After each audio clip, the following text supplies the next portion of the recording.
Hi guys, today I'm back in the kitchen and I decided that this lovely afternoon I'm gonna be making some of these delicious sugar-free cookies. I just want to show you guys this recipe that I discovered and I'm going to be kind of playing with it. You guys can also make edits as you like, so let's just get started.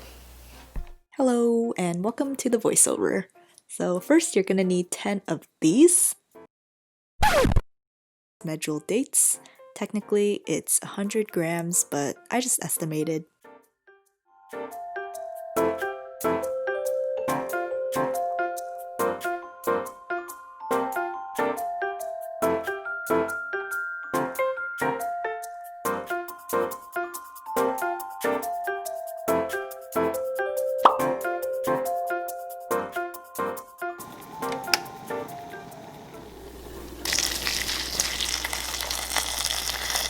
Now I just cover the dates with water and let it rest for 10 minutes. I may have put a little bit too much water here, so don't do that. And here we have the other wet ingredients. There's oil, and you can use any type you want. There's honey or maple syrup works too, 1 egg, and vanilla extract.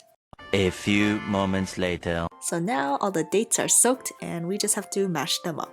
So you can use a fork, a potato masher, but I'm gonna try to use this spoon.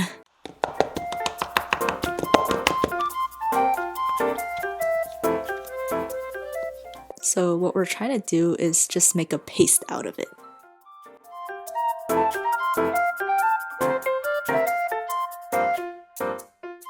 So that's what it's supposed to look like. I know it doesn't look appetizing, but we'll make it better. Of course, you guys gotta watch me crack an egg into it. Sorry vegans, this is the one ingredient that can't be replaced. And next we've got 3 tablespoons of oil.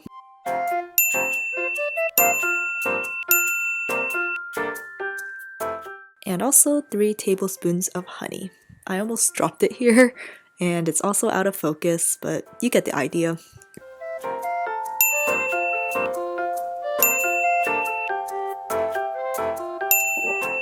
You'll also need 1 teaspoon of vanilla extract, but honestly, who measures it?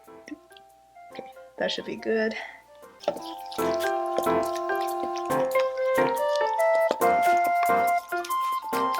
Now I'm in a new corner and ready to add the dry ingredients. First, we're gonna need 1 1/4 cups of rolled oats.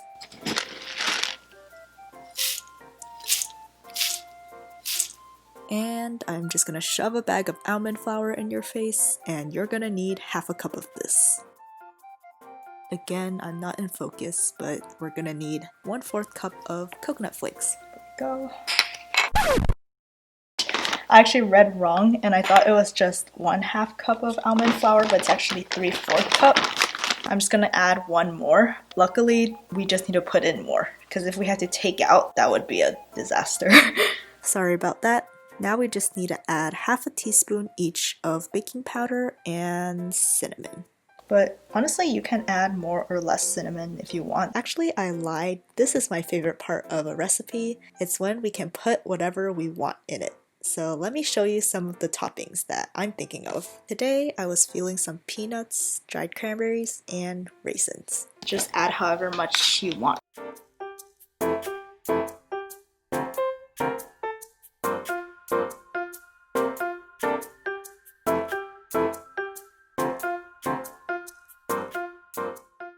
To get this shot, my camera was actually on top of a preheating oven, but we're just gonna go with it.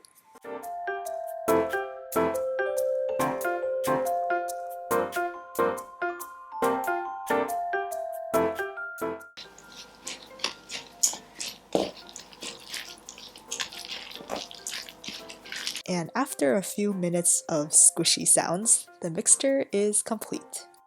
And now we're gonna bring them to life by making them into little cookie shapes. I'm gonna use a tablespoon to help me, so I'm just gonna plop it right there, I guess. And after a few attempts to shape it, I think I'm just gonna call this cookie rustic.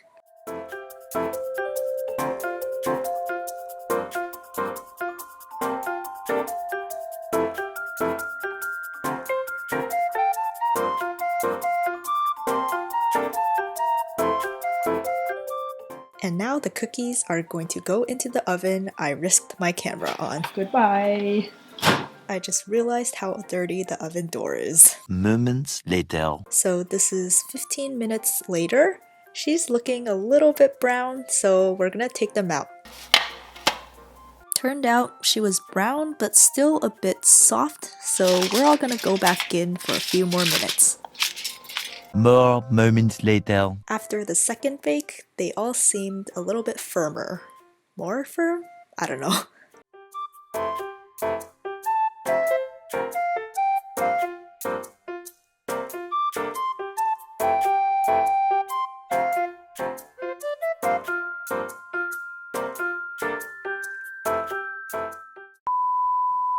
Okay, honestly, if you guys don't eat some of your baking while it's baking, are you even baking? Like, it's super good.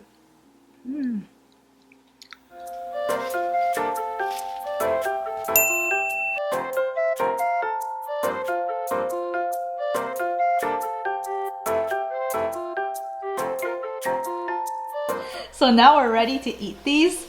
My sister's gonna rate them out of 10. There's quite a peanut flavor though. I don't know, like 8 maybe. What do you rate it out of 10? 感觉面多的感觉，我觉得7分，因为我对辣不是兴趣太大。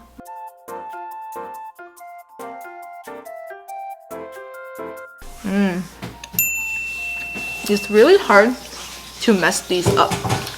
You just mix everything together and bake it until it turns a good color. However you guys decide to make this, I'm sure it will be very, very delicious.